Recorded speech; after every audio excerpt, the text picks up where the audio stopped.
we got to talk about that. Chelsea 2, Aston Villa 2. Now, am I surprised by that score? No. Because if you watched my last video, you would have seen me predict this. Back and draw the game. It's going to be 2-2. But am I surprised that VAR decided to take away Chelsea's winning goal? I'm going to give you my unpopular opinion on that. I'm going to give you some player ratings that are going to shock you. So stick around. Let's get into it.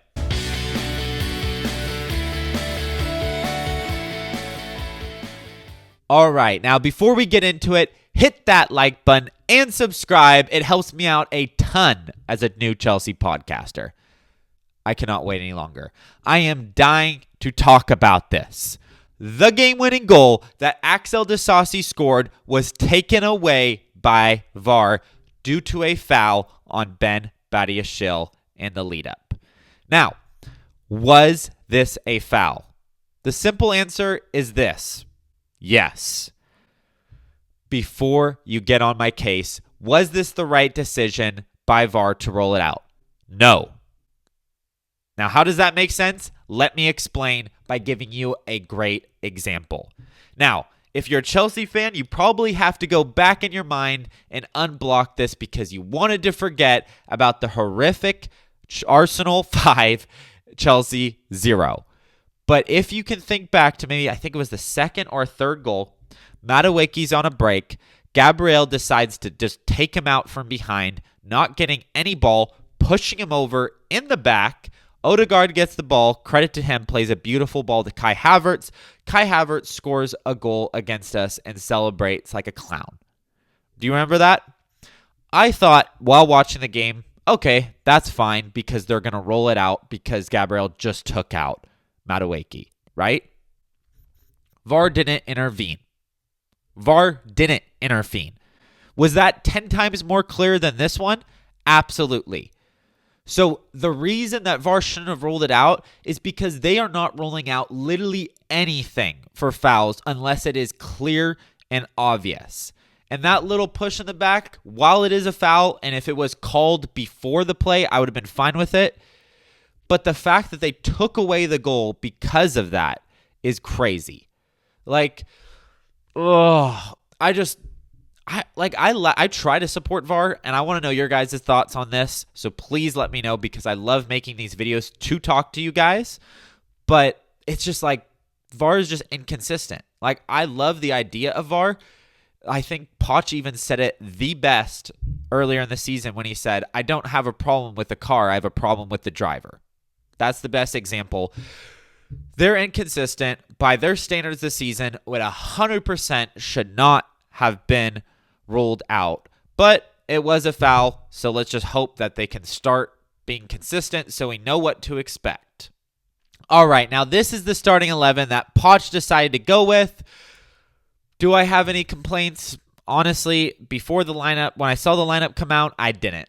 Like, Ben Badiashile and Axel Disasi did not deserve to be anywhere near this starting 11 after the abysmal performance that they put in. But at the same time, the only right back we have at the club who is, well, not even a right back, but capable to play that position is probably Trevor Chalobah.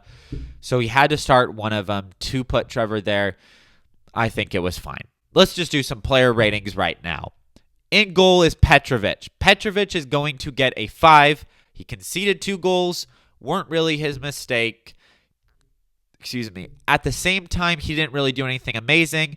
That's the definition of just an average 5 performance. At right back was Trevor Chalobah. I'm going to be nice and give him a 6. Now, I know that he had a lot of good things. I know that he hasn't really played right back in a long time. So him stepping up there was something that we needed because no one else would have played at right back better than him on the team. So I give him credit for that. But at the same time, the first goal was coming from a cross that went through his legs, and the goal came from a goal going through his legs. Do I think he could have done more in those? Yes. That's why I'm not going to give him any higher. Thiago Silva is going to get a 7. Now, I was going to give him a 6, but he gets a 7 because there was reports the announcers were saying that he was hyping up the players and giving them tons of direction during the warm-up and in the locker room at halftime. He was motivating the players as well. He is a leader. He may not have the captain band, but he is the true leader at Chelsea, a legend that I am sad to see go. Our best center back at the moment. Very happy for him. And he gets a 7. Ben Badiashile, the man that we were very, very upset / nervous to have in the starting 11, is going to get a 6. Now, there are sometimes, I want to put it in a nice way, where he makes passes or decisions that absolutely shock me, that I think that, maybe he needs contacts or something like that. But other than that, he had some good moments, and we need to give him credit and stop hating on everything he does wrong, because he does have those quality traits. If we support him, hopefully we can see the Badiashile that we saw last year, because that man could be a force for Chelsea. At left back is Marc Cucurella. His ratings were low on the apps, or rather the football apps, because he had an own goal, but I give Marc Cucurella a 7. I am a Marc Cucurella fanboy, I think. I'm starting to become a huge fan of his, because I think that he puts in a top 3 effort on the pit. Top 3 effort, I don't even know if that makes sense. He puts in more effort than almost any other player every time he comes out there. He's constantly trying his best. He's a menace on the defensive side.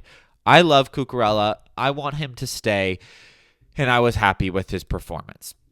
I'm fine with him being our left back next year. Bold take. Tell me if you agree with that one. In the midfield, we had no Enzo, so we started Conor Gallagher and Caicedo in the pivot, and oh my, I need to go over Caicedo first, because I am going to give him a 10. I've only ever given 10s to Cole Palmer for his hat trick against United and his 4 against Everton, but holy moly, were you guys watching that? Appreciation. If you appreciate Moises Caicedo, hit that like button, because oh my. What I saw from him today, it just clicked. Oh yeah, this is a guy that would be worth every penny of the 100 and something million we spent if he plays like this every game. Sensational. 12 duels won everywhere. One of the best, if not the best midfield. I'll say it. I think that is the best midfield performance we have seen from any midfielder in Chelsea this season. Right there. I appreciate you, Moises Caicedo. So happy you chose us over Liverpool. He's going to be insane next year. I'm telling you that right now. Conor Gallagher is also going to get a crazy high rating with a 9, because, that is in contention for the goal of the season. Left foot, outside the box, top left, beautiful goal. I see everyone saying that when Pochettino's job is on the line, Conor Gallagher turns into R9 or whatever it is. But oh my, Conor Gallagher was pressing he was pressing a lot of times that was just great. I love Conor Gallagher. Gal Dog, he needs to stay at Chelsea. If they don't sign him, I don't know. That is going to be a dark day for Chelsea fans. He is better in the pivot. He's not a 10. I think that cleared it out. I think maybe we need to explore Enzo being an attacking midfielder. He kind of is a defensive liability. So I want to know what you guys think about that too. I'd love to know, should Enzo be a 6, or should we try to move him up into an 8 or a 10? Now, we got to go into the attacking midfielder, which was Cole Palmer. Our star boy was back. He was, you could tell he was just a little bit rusty, not playing in a while. I'm going to give him a 6. I think he had a lot of great passes at the end, but there was also a lot of times where he was just a little bit off with his timing. His shots were getting blocked. He had some passes that were off. That one through ball, though, was beautiful. But regardless, he gets a 6. He'll be back next game against Spurs, and he's going to be a ton better. He just needed a warm-up under his belt. Left wing is going to be Mudryk. Mudryk gets a 6 as well. I have almost no complaints about Mudryk when he's on the ball. Yes, he has bad touches every once in a while. Yes, he can sky a shot, but his capability is there on the ball. We just need to find a way, and I think this is a big thing for Poch. I think Poch needs to find a way to help this guy succeed. I think he has the capabilities. Poch just needs to do more there. Up top was Nicholas Jackson. Nicholas Jackson gets I'll give him a 4. Yeah, I'll give him a 4. Nicholas Jackson missed another sitter with his head, and I got to tell you this. I don't think I have ever seen a worse striker with heading than Nicholas Jackson.